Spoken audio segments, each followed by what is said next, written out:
Le Messie frappe à la porte. La question est de savoir si tu entends.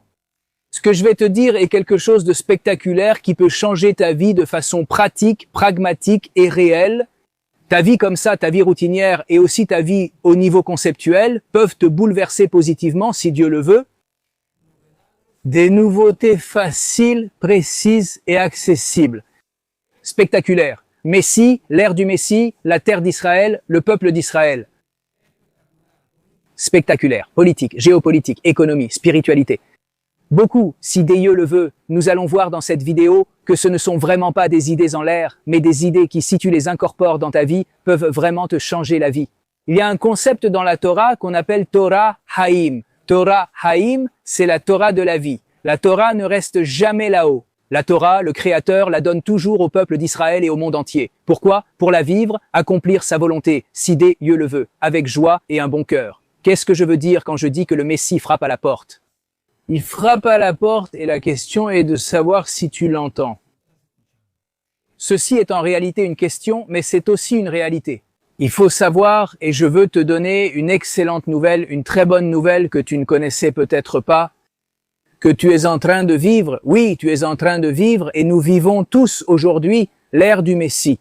L'ère messianique, comme on dit en hébreu, Yemot HaMashiach. Qu'est-ce que cela signifie? Impressionnant.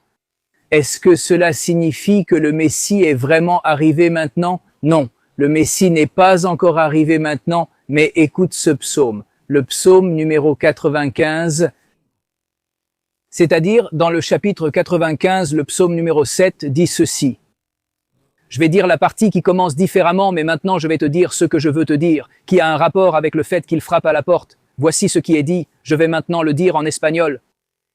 Aujourd'hui, si tu entends sa voix, ou en hébreu, Hayom im bekolot ishma'u, qu'est-ce que cela signifie? Si tu entends sa voix, et ici, c'est quelque chose de spectaculaire que je vais te révéler. Impressionnant, impressionnant. Nous allons raisonner. D'abord, je veux te dire quelque chose que tu sais sûrement, qu'évidemment, le peuple d'Israël, comme quelque chose d'énorme, quelque chose d'incroyable qui s'est passé, c'est que ces dernières années, ces dernières décennies, c'est-à-dire l'État d'Israël a déclaré son indépendance en 1948. Cela vient évidemment d'un processus, évidemment, très antérieur, évidemment, mais au niveau étatique, gouvernemental, national, en 1948, et il y a quelques jours, nous avons célébré la journée de l'indépendance de l'État d'Israël. On dit en hébreu Yom HaAtzmaut. Très bien. Alors, que s'est-il passé ce jour-là? Ce jour-là, officiellement, l'indépendance de l'État d'Israël a été déclarée. Après 2000 ans d'exil, le peuple d'Israël a proclamé son indépendance dans son État, sur sa terre. Nous allons maintenant tout d'abord à un verset de la Torah du Pentateuque de la Bible. Et ainsi, nous allons commencer à plonger dans la Bible. Nous allons aussi plonger dans les paroles des prophètes, qui font évidemment partie de tout le Tanakh, du Tanakh de la Bible, des 24 livres du Tanakh impressionnants, spectaculaires. Allons d'abord à la Bible, le Pentateuque, Deutéronome. Il est écrit ainsi. Le livre du Deutéronome dit ceci, au chapitre 30. Il est dit, c'est-à-dire, le Créateur va te ramener, évidemment, il s'adresse au peuple d'Israël, il te fera revenir. De ta captivité, de ta diaspora, de ton galou, c'est en hébreu, il te rassemblera parmi tous les peuples, même si tu es aux confins du ciel. Même si tu es aux États-Unis, je le dis avec mes mots, aux États-Unis, en Hongrie, à Montevideo, à Rio, à Buenos Aires, en Australie, au Danemark, au Yémen, en Afrique, en Éthiopie. Russie, où que tu sois des confins du ciel, des quatre coins de la planète, là-bas, il dit, de là il te rassemblera. C'est-à-dire le Créateur, évidemment, et il te ramènera sur la terre que tes pères ont héritée, évidemment, Abraham, Isaac et Jacob. Qui est la terre que le Créateur, il est écrit, évidemment, dans la Torah, de façon explicite, a donnée à nos patriarches, évidemment, nous sommes leur descendance, et donc elle est pour le peuple d'Israël. Et cela est déjà écrit dans le Pentateuque, dans le livre du Deutéronome, chapitre 30, on trouve déjà cela dans la Bible. Maintenant, si nous avançons un peu plus loin, maintenant je vais te citer d'autres versets des prophètes. Je vais te les dire en espagnol, pour que ce soit beaucoup plus facile de nous comprendre. La source est en hébreu, mais pour aller plus vite et plus facilement, je te le dis déjà en espagnol. Et à partir de ces versets, ceux que je vais te donner, je veux te préparer un cours qui, si Dieu le veut, va t'apporter une lumière et une joie spectaculaires. Parce que ce que je t'ai dit au début, que ce coup à la porte, que le Messie frappe à la porte, aujourd'hui de nos jours. Évidemment, comme je te l'ai dit, le Machiar ben David Tzidkeinu, le Messie, le fils de la maison du roi David Tzidkeinu, évidemment, il n'est pas encore arrivé, nous l'attendons ici à tout moment, mais évidemment, il y a quelqu'un qui frappe à la porte. Au niveau métaphorique, que se passe-t-il? Quelles sont les prophéties qui se réalisent aujourd'hui? Et la question est-ce que tu le vois? D'abord, est-ce que tu le vois? Et c'est un peu l'objectif, ou en grande partie l'objectif de ce cours, t'ouvrir les yeux et le cœur et te donner beaucoup d'espoir et de joie, c'est tout le but de ce cours. Voilà. Espérance, joie, émouna en hébreu, foi dans le Créateur, foi dans le processus spectaculaire que nous vivons, impressionnant ça d'un côté et d'un autre côté, voir comment avec ces informations.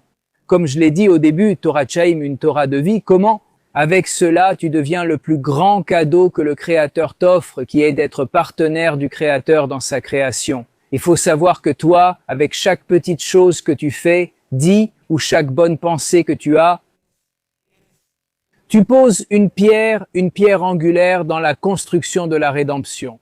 Et du tikkun, comme on dit en hébreu, la correction du monde du Créateur pour ses créatures, c'est-à-dire nous. Par conséquent, imagine, tu peux dire avec beaucoup de joie que par chaque bonne parole que je dis, chaque bonne action que je fais et chaque bonne pensée que j'ai, je pose une pierre angulaire dans le grand Beit Hamikdash, dans le grand Saint-Temple, au niveau métaphorique, de la rédemption du peuple israélien et du monde entier, car elle n'est pas uniquement réservée au peuple israélien. Pas du tout. Nous, le peuple israélien, voulons la rédemption mondiale. Nous sommes très universalistes. Tout ce que fait le peuple israélien, le but est d'être une lumière pour les nations, de corriger le monde du Créateur en étant partenaires avec le Créateur. Impressionnant, comme je te l'ai dit, c'est le plus grand cadeau du Créateur à ses créatures. C'est-à-dire, tu as le libre arbitre, tu peux choisir, il est dit en hébreu, c'est écrit dans la Torah, et tu choisiras la vie. À chaque instant de ta vie, tu as la possibilité de choisir le bien.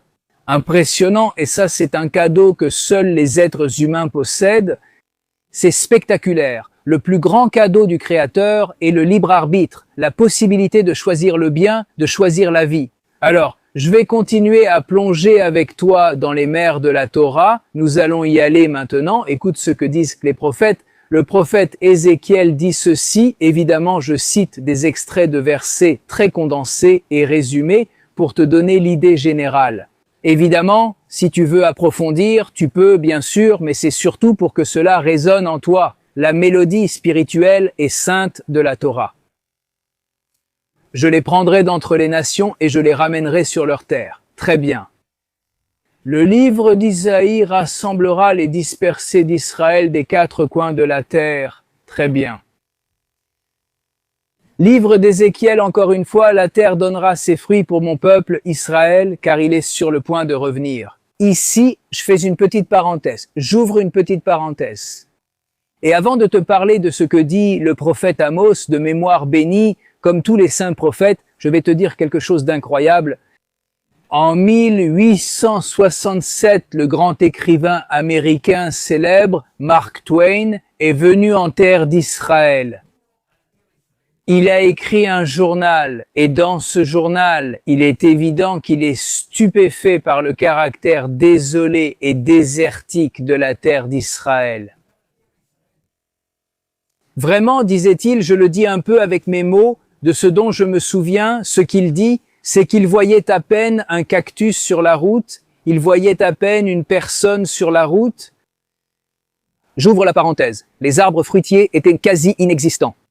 Aujourd'hui, si tu as eu le mérite de venir en terre d'Israël, ou si tu as le mérite de venir en terre d'Israël, tu ne sais pas ce que c'est, n'est-ce pas? C'est un verger, c'est un paradis sur terre, spectaculaire, des jardins verts, des arbres fruitiers. Évidemment, tu sauras que nous sommes exportateurs d'agrumes, entre autres choses. Nous sommes exportateurs, évidemment aujourd'hui, aussi de technologie. La terre d'Israël a une abondance matérielle, spirituelle, bien sûr, technologique, impressionnante, comme tu le sais, spectaculaire, exportateur de haute technologie, impressionnant. Mais ce qui s'est passé il n'y a pas tant d'années, en 1867, il n'y a pas des milliers d'années, ce n'est pas si loin.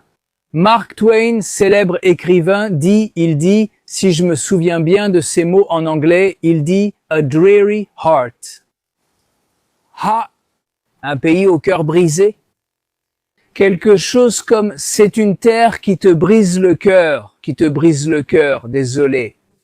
Il est écrit que lorsque le peuple d'Israël n'est pas sur sa terre, la terre sera désolée. C'est écrit dans nos écrits. C'est spectaculaire. Et c'est ce qui s'est passé, comme je te l'ai dit au début, 2000 ans d'exil. Nos sages, les grands kabbalistes, expliquent que le peuple d'Israël, loin de sa terre, est comme l'âme. Et la terre d'Israël est comme le corps. Quand le corps et l'âme ne sont pas ensemble, ce sont les 2000 ans d'exil, de persécution, de pogrom, d'inquisition, la Shoah. Qu'est-ce qui s'est passé? La terre était désolée. Une terre qui te brise le cœur, comme l'a dit Mark Twain, une terre qui te brise le cœur tellement elle est désolée. Mais qu'est-ce qui s'est passé il y a déjà plusieurs décennies, car c'était avant que la déclaration de l'État d'Israël ne soit réellement faite de façon officielle. Les Juifs ont déjà commencé à venir, évidemment, nous ne sommes pas seulement venus, le Créateur a commencé à nous ramener lentement, maintenant évidemment beaucoup plus. Nous sommes des millions grâce à Dieu. Et le peuple d'Israël, comme je te l'ai dit, nous sommes l'âme et la terre d'Israël est le corps. Unis, c'est un jardin qui fleurit et c'est même aller au marché. Tu vas au marché, aux foires. Tu n'imagines pas à quoi ressemblent les fruits, quelle couleur, quelle saveur, quelle forme spectaculaire de gros fruits. Parfois, on voit des grenades grandes, bordeaux, rouges, bordeaux, brillantes, où on voit des citrons, des oranges, des pamplemousses, parfois des pamplemousses géants. C'est incroyable, spectaculaire, et ça, pense, en 1867, Mark Twain, je te le dis comme exemple, ça, on trouvait à peine un cactus. Mais qu'est-ce qui s'est passé? Le peuple d'Israël, grâce à Dieu, avec la grâce divine, le Créateur nous ramène sur cette terre, le corps et l'âme s'unissent et la terre fleurit. Alors je t'ai dit, je referme un peu une parenthèse et maintenant allons-y, plongeons dans ce que dit le prophète Amos. Il dit, « Ils reconstruiront des villes dévastées, ils planteront des vignes et mangeront leurs fruits.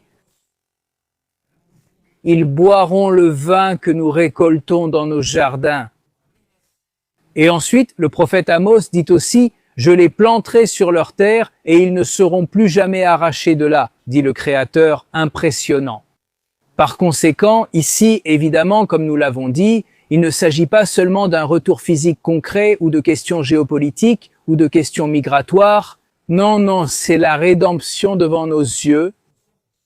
Mais qu'est-ce qui se passe? C'est avec cela que j'ai ouvert ce cours, que le Messie, au niveau métaphorique, évidemment, comme je te l'ai dit, il n'est pas encore arrivé, nous l'attendons ici. Un instant, mais ces jalons historiques, géopolitiques, économiques, technologiques, spirituels, sont comme des coups à la porte que le Créateur envoie, évidemment, et c'est comme, au niveau métaphorique, évidemment, c'est comme si le Messie voulait venir. Et la question est de savoir si nous, intérieurement, voulons l'écouter.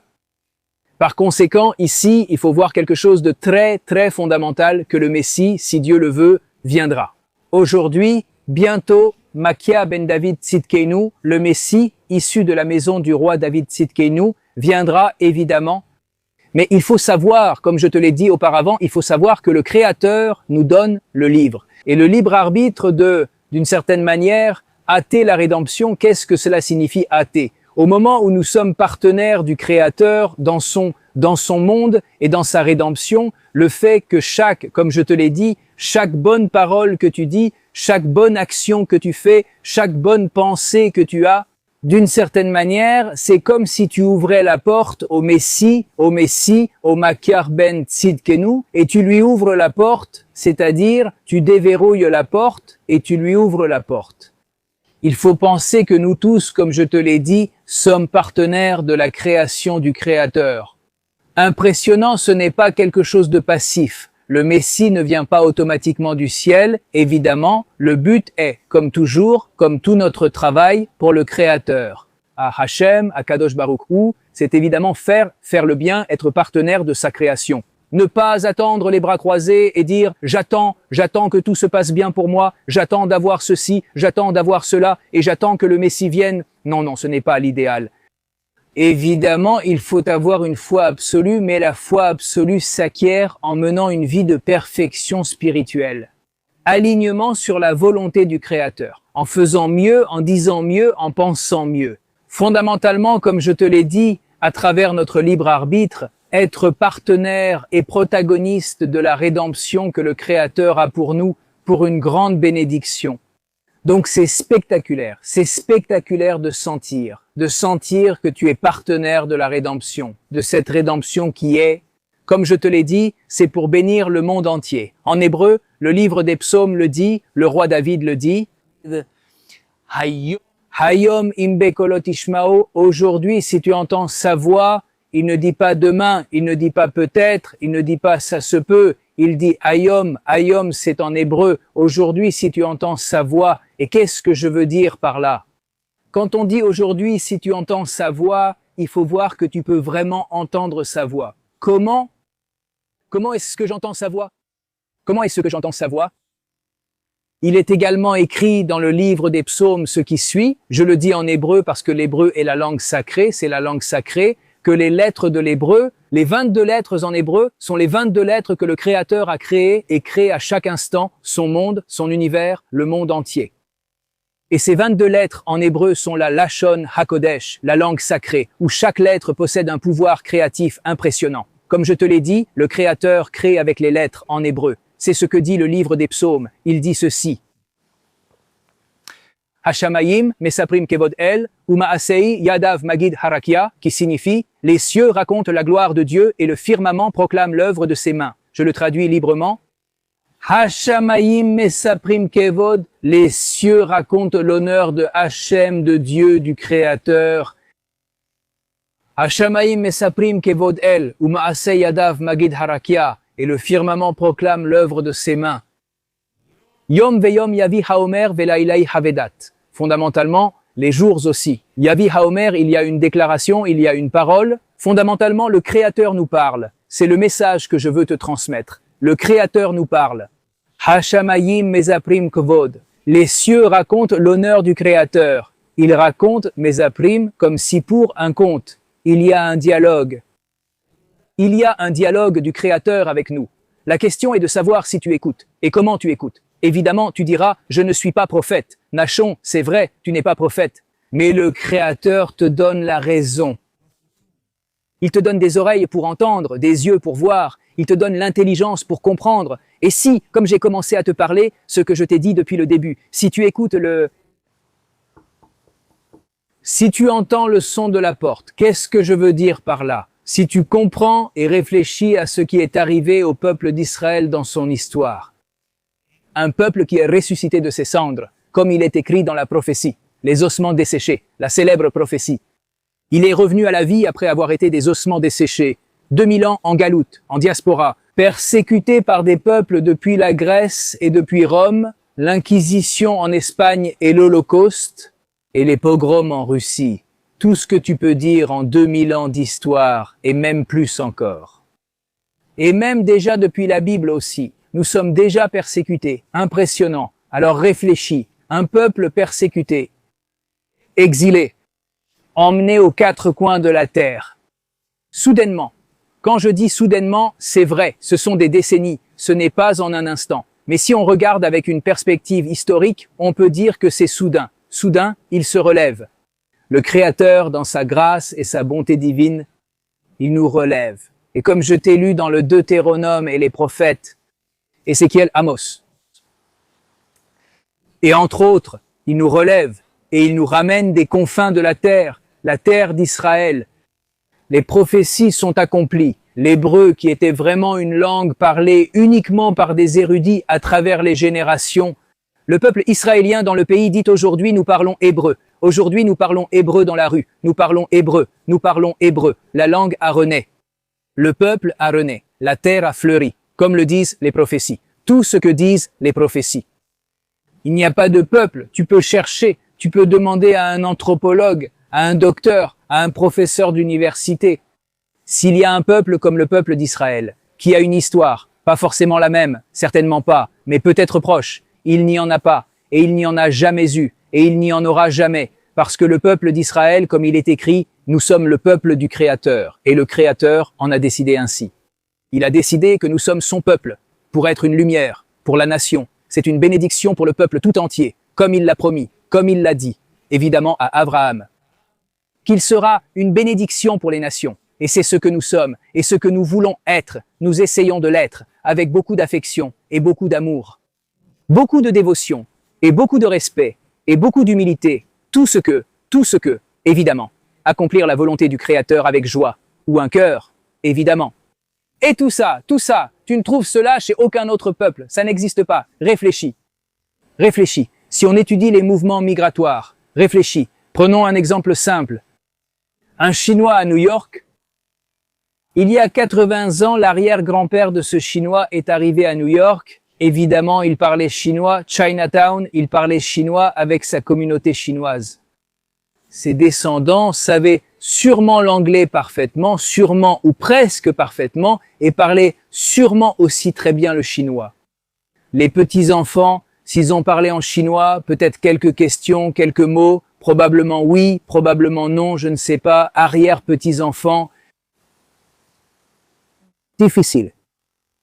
J'ai dit que de l'arrière-grand-père à l'arrière-petit-fils, c'est presque impossible. Tu peux étudier le sujet. Arrière-arrière-petit-fils, imagine, le peuple d'Israël, pas seulement arrière-arrière-petit-fils, 2000 ans, et pas seulement d'exil, persécuté et fidèle. La Torah au Yémen, à New York, en Australie, à Montevideo, à Buenos Aires, à Rio, à São Paulo, à Singapour, en Russie, à Moscou, à Leningrad, n'importe où, les Juifs, le peuple d'Israël, fidèles à la Torah, la même Torah au Yémen qu'à New York et au Bangladesh ou en Australie, n'importe où. La même Torah, les mêmes lois, le même hébreu, la même fidélité au Créateur, la même fidélité à la Torah, la même fidélité à la terre d'Israël et au peuple d'Israël et à toute l'humanité. Nous sommes venus au monde pour être fidèles au Créateur, fidèles à l'humanité et à la Torah pour être, si Dieu le veut, une lumière pour les nations. Alors, si Dieu le veut, que ce que je t'ai raconté t'ait donné beaucoup d'espoir, beaucoup de joie, savoir que tu vis à un moment unique de l'histoire qu'il n'y a jamais eu. Il n'y a jamais eu. Et ce qui se passe aujourd'hui, que je peux te parler où que tu sois dans le monde, je peux parler. Peut-être à l'époque du roi Salomon, quand il y avait le Saint-Temple, à l'époque du roi Salomon, le fils du roi David, d'après ma mémoire, à cette époque, vraiment les nations venaient apporter des offrandes, il y avait la paix dans le monde, une abondance matérielle, une abondance spirituelle. Spectaculaire, mais les jours du roi Salomon, évidemment le roi Salomon, le sage des sages, impressionnant, qui a apporté une bénédiction incroyable au monde entier. Depuis ces jours-là, comme je te l'ai dit, 2000 ans de persécution, le peuple israélien ne pouvait pas parler avec les nations, évidemment, il n'y avait personne qui voulait écouter non plus. Aujourd'hui, grâce à Dieu, la communication est ouverte et ce qui se passe aujourd'hui est une bénédiction en général à tous les niveaux. La communication entre le peuple israélien et les nations dans différentes langues est spectaculaire. Et toute la bénédiction, comme je te l'ai dit, spirituelle, matérielle, politique, économique, high-tech, start-ups, où tu veux, ce que tu veux, agriculture. Ils viennent de nombreuses régions du monde en terre d'Israël. En Israël, pour te faire conseiller ou te former sur tout ce qui te vient à l'esprit, de la technologie jusqu'à l'étude de la spiritualité, en passant par l'étude de la politique ou de la géopolitique ou du système de goutte à goutte en agriculture. Incroyable, incroyable, combien il y a d'inventions juives, c'est impressionnant. Et cela, comme je te l'ai dit, ce n'est pas quelque chose de propre au peuple israélien. Tout ici est comme une graine qui est couverte par la lumière du Créateur, et le but est d'être une lumière pour les nations, et d'aider afin que tous ensemble, nous réparions ce monde si beau, si précieux que le Créateur nous offre pour que nous puissions y vivre et être partenaires de sa création.